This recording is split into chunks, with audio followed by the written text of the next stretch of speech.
పహల్గామ్ ఉగ్రదాడి నేపథ్యంలో Pakistan double game ఆడుతోంది. ఉగ్రదాడిపై Bharat ఇంకా రియాక్షన్ మొదలు పెట్టకముందే పాక్ ఓవర్ యాక్షన్ చేస్తోంది. భారత్ ఏ క్షణమైన సైనిక చర్యకు దిగుతుంది అంటూ ఆరోపణలు చేస్తూనే మరోపక్క యుద్ధ సన్నాహాలు మొదలు పెట్టేసింది. ఈ క్రమంలో పాక్ ఎత్తులకు భారత్ పై ఎత్తులు వేసింది.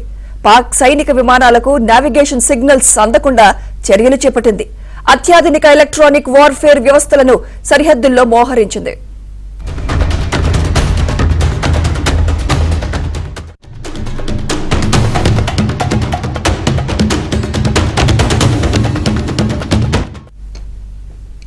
భారత్ మోహరించిన అత్యాధునిక ఎలక్ట్రానిక్ వార్ఫేర్ వ్యవస్థలు పాక్ సైన్యం వినియోగించే గ్లోబల్ నావిగేషన్ శాటిలైట్ సిస్టమ్ సంకేతాలను బలంగా అడ్డుకుంటాయి.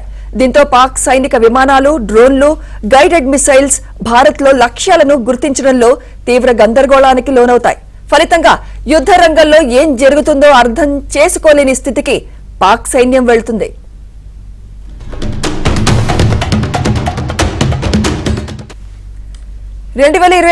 Centre for land warfare studies లెక్కల ప్రకారం భారత్ వద్ద ఇలాంటి వ్యవస్థలు దాదాపు 50 వరకు ఉన్నాయి.